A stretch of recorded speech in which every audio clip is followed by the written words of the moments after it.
Hello, नमस्कार दोस्तों। आज हम बात करेंगे SBI cards and payment service limited के बारे में और जानेंगे इसके इम्पोर्टेंट सपोर्ट और टारगेट के बारे में। साथ ही ये वीडियो आपकी एजुकेशन के लिए है, बाय सेल की कोई एडवाइस नहीं है। फिर भी आप ट्रेड करते हैं तो अपने फाइनेंशियल एडवाइजर से कंसल्ट करें। तो चलिए अब वीडियो की शुरुआत करते हैं। सबसे पहले मैं यहाँ पर आपको बता देता हूँ कि जिस तरह से स्टॉक में अभी ट्रेंड देखने को मिल रहा है वो अभी हमें दिखा तेरा एक रेंज के अंदर या एक सपोर्ट लेवल पर, और स्टॉक उस रेंज को जब ब्रेकआउट करेगा ऊपर की तरफ या नीचे की तरफ, तब हमें क्लियर कट ट्रेंड देखने को मिलेगा। अभी फिलहाल स्टॉक में जो ट्रेंड चल रहा है वो अगर हम देखें तो लॉन्ग टर्म के व्यू से अगर हम देखें तो अप ट्रेंड में दिखाई दे रहा है, और शॉर्ट टर्म के हिसाब से देखें तो स्टॉक डाउन ट्रेंड में दिखाई दे रहा है, जो कि यहाँ पर हमें वीकली चार्ट से पता चल रहा है। अब हम यहाँ पर बात करेंगे कि स्टॉक में जो अभी स्टॉक में लेवल है वो कौन कौन से हैं। तो स्टॉक का जो पुराना पहली टाइम का जो हाई था वो यहाँ पर बना था, और स्टॉक ने इसके हाई के बाद स्टॉक ने गिरावट दिखाई और यहाँ तक गिरावट थी जो 500 रुपए के आसपास की थी।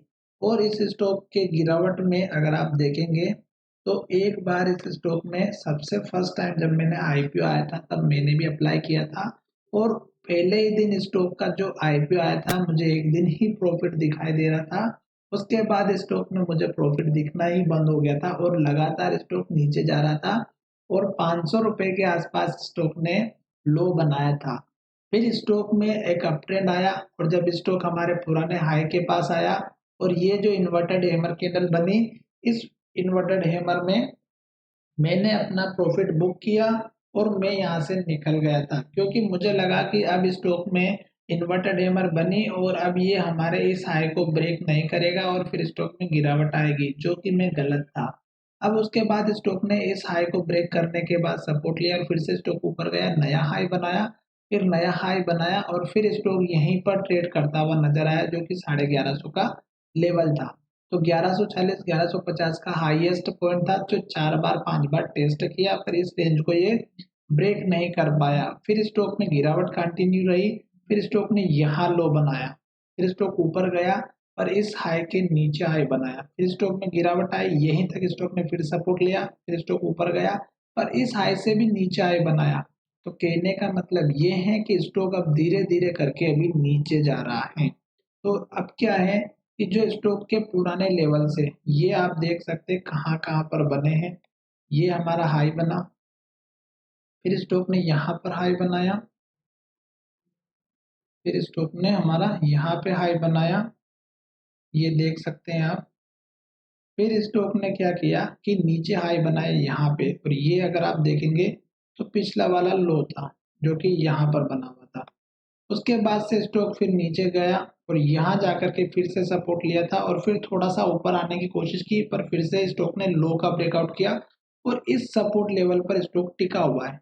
इस सपोर्ट लेवल पर अभी स्टॉक टिका हुआ है जो लगभग हमारा बना हुआ है 697 रुपए का, और अगर हम इसके लो की बात करते हैं तो 699। तो यह ना कहने का मतलब ये है कि अभी स्टॉक हमारे इसी लेवल पर टिका हुआ है। अगर ये लेवल टूटेगा तो स्टॉक में और गिरावट आएगी। तो अब क्या करना है आपको, हमारे इस कैंडल के लो का सपोर्ट लेवल रखना है या स्टॉप लॉस रखना है, क्योंकि ये वीकली चार्ट है, डेली चार्ट नहीं है। अगर ये लेवल टूटेगा तो इस लेवल के पास तक आएगा, और उसके बाद अगर आप देखेंगे तो इस कैंडल के हाई का आपका सपोर्ट लेवल रहेगा जो 605 के आसपास का है। तो मैं ये लेवल भी बना करके दिखा देता हूँ कि किस तरह से स्टॉक में सपोर्ट लेवल आपके बनते हैं। थोड़ा सा मैं रेड कलर से कर देता हूँ ताकि समझ में आएगा कि रेड कलर में कौन कौन से सपोर्ट लेवल है। ये देखिएगा, और अभी स्टॉक जहां ट्रेड कर रहा है वो लेवल हमारा यहाँ का है, जहां से स्टॉक ने अभी सपोर्ट लिया वीकली चार्ट में। तो स्टॉक में अभी क्लियर कट कोई इंफॉर्मेशन नहीं मिल रही है। क्यों?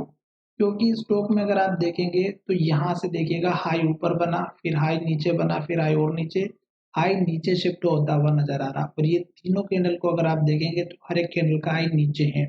इस कैंडल ने इस कैंडल के लो का ब्रेकआउट किया, और अभी प्रेजेंट की जो कैंडल है अभी वो इस कैंडल के अंदर है। तो ये जब तक इसके अंदर है तब तक हमें कोई इन्फॉर्मेशन नहीं मिलेगी, तब तक स्टॉक अभी नीचे की तरह भी ट्रेड करेगा। इन केस अगर स्टॉक हमारा इस कैंडल के हाई के पास क्लोजिंग दे देता है तो एक पॉजिटिव इंडिकेशन देखने को मिलेगा। और यहाँ पर देखिएगा वीकली चार्ट में इस लेवल पर हमारा रेजिस्टेंस लेवल खड़ा हुआ है जो कि पहले सपोर्ट का काम कर रहा था। तो इसलिए स्टॉक अभी हमारा यहाँ पर रुका हुआ दिखाई दे सकता है, जो आपको यहाँ पे हाई बनते हुए दिखाई दिया है। अब स्टॉक में कंफर्मेशन कब मिलेगा? जब कंफर्मेशन मिलेगा जब स्टॉक हमारे इस लो के ऊपर लो यहाँ कहीं बनाए और एक बार में स्टॉक हमारे इस हाई तक एटलीस्ट पहुंचे, तब जाकर के हमें कंफर्मेशन मिलेगा। अदरवाइज स्टॉक अभी यहाँ से नीचे ही जा रहा है और जैसे हमारा ये लेवल टूटेगा, नीचे के दो सपोर्ट लेवल मैंने बता दिए हैं। अब हम बात कर लेते थोड़ा सा डेली चार्ट की। डेली चार्ट में देखिएगा हमारा जो 9 डेज का मूविंग एवरेज है वह स्टॉक को पॉजिटिव लाने की कोशिश कर रहा है, क्योंकि 3 कैंडल 4 कैंडल देखेंगे तो रेट तो नहीं है और तीनों कैंडल ने लो को ब्रेकआउट किया और लास्ट की 2 कैंडल भी देखेंगे तो एक ही प्राइस पे ट्रेड करती हुई नजर आ रही है नीचे के लेवल पे। तो ये आप अपना छोटा स्टॉप लॉस रख सकते हैं जो इंट्राडे में काम करते हैं उनके लिए। साथ ही स्टॉक यहाँ से हमारा इस लेवल को ब्रेकआउट करेगा तो ही स्टॉक में अप ट्रेंड आएगा, अदरवाइज नहीं आएगा। क्यों? क्योंकि स्टॉक जब इस लेवल को ब्रेक करेगा तो फिर हमारा ये लेवल सपोर्ट का बनेगा, तब जाके स्टॉक ऊपर के टारगेट को हिट करता हुआ नजर आएगा, अदरवाइज नहीं आएगा। साथ ही अगर आप मूविंग एवरेज के हिसाब से काम करते हैं तो ये हमें अभी पॉजिटिव इंडिकेशन दे चुका है, क्योंकि यहीं पर स्टॉक का सपोर्ट लेवल भी है मूविंग एवरेज का, यहीं पे हमारी ग्रीन कैंडल भी बनी। एसेल या स्टॉप लॉस रखना चाहते तो यहाँ पे रख सकते हैं। और इस वीडियो में बाय सेल की कोई एडवाइस नहीं है, क्योंकि स्टॉक अभी डाउन ट्रेंड में दिख रहा है और हर बार नया लो बनाते हुए जा रहा है। अब स्टॉक अगर अप ट्रेंड में आएगा तो इस लो के ऊपर लो बनाएगा जो यहाँ पे बन चुका है। साथ ही ये वीडियो बहुत लंबा हो चुका है, हम जानेंगे अगले वीडियो में इसके नए टारगेट के बारे में जब स्टॉक हमारे इस हाई का ब्रेकआउट करेगा तब। चलिए वीडियो को यहीं विराम करते हैं, धन्यवाद, मिलेंगे नए वीडियो में।